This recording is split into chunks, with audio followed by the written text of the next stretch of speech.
ये जो निजी एजेंसी से बिना उचित योग्यता और अनुभव के बीआरपी और बीपीएम बन गए हैं, ये वसूली एजेंट बन गए हैं। इनका काम है विद्यालयों में जाकर के शिक्षकों को टॉर्चर करना कि हमारी शिक्षिका बहनों के साथ यह दुर्व्यवहार करने की मंशा रखते हैं।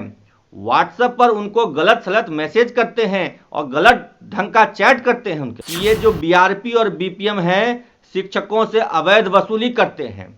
2-4 मिनट की किसी को देरी हो जाए तो उसको डरा धमका करके 1000-2000 रुपए वसूलते हैं। हमारा निरीक्षण करना है तो शिक्षा विभाग के पदाधिकारी करें, बीओ करें, डीओ करें, डीपीओ करें। लेकिन ये कल के लड़के जिनके पास उचित योग्यता नहीं है, गलत ढंग से बहाल हो गए बीआरपी के पद पे, वो आके विद्यालय का निरीक्षण करेंगे, ये कतई स्वीकार नहीं। नमस्कार, मैं हूं अनुकुल तिवारी और आप वॉइस हब देख रहे। देखिए, शिक्षक नेता जो कि अमित विक्रम है, लगातार नियोजित शिक्षक की बात हो या कोई भी शिक्षक की बात हो तो सामने खुल कर आते हैं और दिक्कत हो चुकी है, वसूला जा रहा है बहुत पैसा। बिल्कुल आप सही सुन रहे हैं, जब शिक्षक स्कूल में पहुंच रहे हैं तो उनसे वसूला जा रहा है बहुत पैसा। और जितनी भी महिलाएं हैं, जो मैडम जी हैं, सरकारी मैडम जी हैं, उनसे भी गंदी बात की जा रही है व्हाट्सएप पे। क्या कुछ कह रहे हैं एजेंसी के बारे में, क्या कुछ कह रहे हैं दिक्कतों के बारे में, आप सीधे सुन लीजिए कि शिक्षक नेता अमित विक्रम क्या कुछ कह रहे हैं। विभिन्न एजेंसियों द्वारा बहाल बीपीएम और बीआरपी वसूली एजेंट बन गए हैं।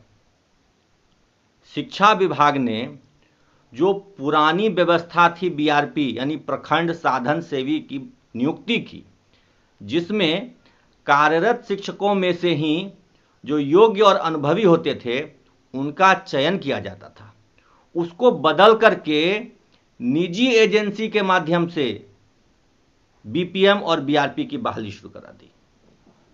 और इसका फल क्या हो रहा है कि ये जो निजी एजेंसी से बिना उचित योग्यता और अनुभव के बीआरपी और बीपीएम बन गए हैं, ये वसूली एजेंट बन गए हैं।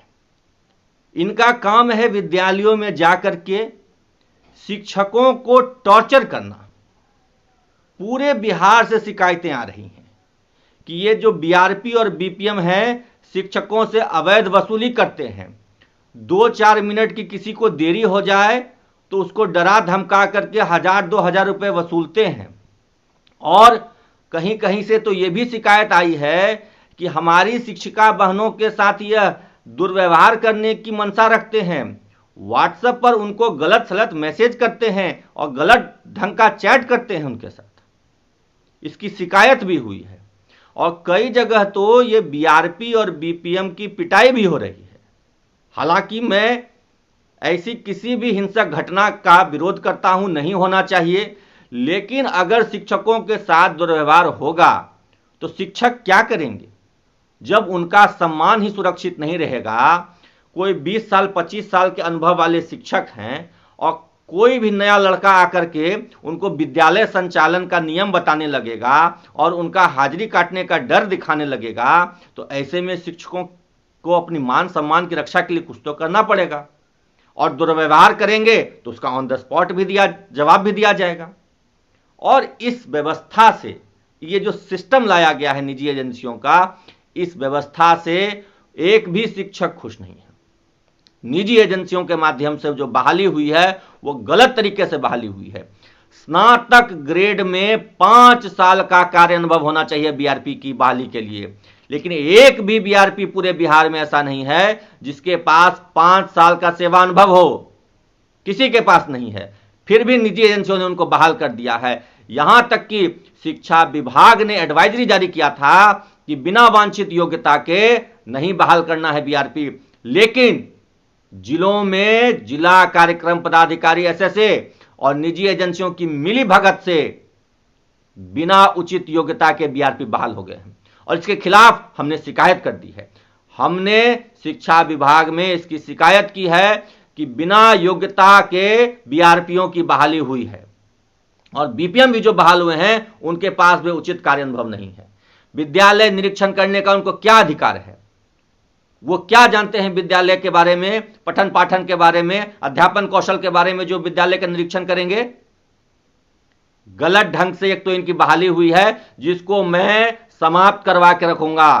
3 महीने के अंदर जितने भी गलत तरीके से बीआरपी बहाल हुए हैं पूरे बिहार में निजी एजेंसियों के माध्यम से, उन सब की नौकरी समाप्त हो जाएगी।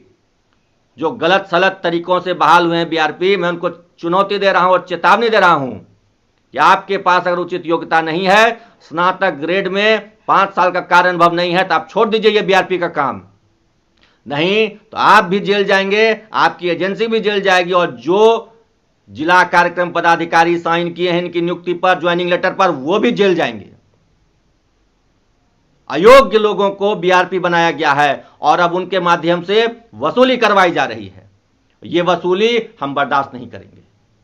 हमारा निरीक्षण करना है तो शिक्षा विभाग के पदाधिकारी करें, बीओ करें, डीओ करें, डीपीओ करें, लेकिन ये कल के लड़के जिनके पास उचित योग्यता नहीं है, गलत ढंग से बहाल हो गए बीआरपी के पद पे, वो आके विद्यालय का निरीक्षण करेंगे, ये कतई स्वीकार नहीं है। हमने इसकी शिकायत कर दी है और जितने भी जिला कार्यक्रम पदाधिकारी एसएसए ने साइन किया है, चाहे डीओ ने साइन किया है इनकी नियुक्ति पर, उन पर भी केस होगा। हाई कोर्ट में हम केस करेंगे। गलत तरीके से बहाली हुई है, एजेंसी हो, चाहे जो बहाल व्यक्ति हो, चाहे जो साइन करने वाले पदाधिकारी हो, सबको जेल जाना पड़ेगा। ये वसूली के जो एजेंट बहाल हुए हैं इनको हम बर्दाश्त नहीं करेंगे, बिल्कुल बर्दाश्त नहीं करेंगे। जो भी लड़ाई लड़नी पड़ेगी इनके खिलाफ हम लड़ेंगे, लेकिन शिक्षकों के मान सम्मान को जो ये ठेस पहुंचाया जा रहा है इसको हम बर्दाश्त नहीं करेंगे। बीआरपी की जो पुरानी व्यवस्था है वही लागू की जाए। जो कार्यरत शिक्षक हैं उसी में जो उचित अनुभव रखते हैं उनको ही बीआरपी बनाया जाए। निजी एजेंसियों के माध्यम से बीआरपी की बहाली हमें स्वीकार नहीं है और इसके लिए हम लोग जल्द ही कोर्ट जाएंगे। फिलहाल हमने विभाग में शिकायत की है और इसका निदान नहीं निकला तो हम लोग हाई कोर्ट भी जाएंगे। तो आपने सुन लिया कि अमित विक्रम का साफ तौर पर कहना है कि बीआरपी हो गया, बीपीएम हो गया, जो लोग बहाल हुए हैं उनमें योग्यता नहीं है फिर भी बहाल हो गए और महिलाओं से बदतमीजी करते हैं और गंदी बात करते हैं व्हाट्सएप पे। क्या कुछ कहना, तो आपने सुन लिया। अब देखना होगा कि कितना बवाल बाकी है। तो बस हमारे चैनल को सब्सक्राइब करें। धन्यवाद। ये जो निजी एजेंसी से बिना उचित योग्यता और अनुभव के बीआरपी और बीपीएम बन गए हैं, ये वसूली एजेंट बन गए हैं। इनका काम है विद्यालयों में जाकर के शिक्षकों को टॉर्चर करना कि हमारी शिक्षिका बहनों के साथ यह दुर्व्यवहार करने की मंशा रखते हैं। व्हाट्सएप पर उनको गलत सलत मैसेज करते हैं और गलत ढंग का चैट करते हैं उनके। ये जो बीआरपी और बीपीएम है शिक्षकों से अवैध वसूली करते हैं। 2-4 मिनट की किसी को देरी हो जाए तो उसको डरा धमका करके 1000-2000 रुपए वसूलते हैं। हमारा निरीक्षण करना है तो शिक्षा विभाग के पदाधिकारी करें, बीओ करें, डीओ करें, डीपीओ करें, लेकिन ये कल के लड़के जिनके पास उचित योग्यता नहीं है, गलत ढंग से बहाल हो गए बीआरपी के पद पे, वो आके विद्यालय का निरीक्षण करेंगे, ये कतई स्वीकार नहीं है।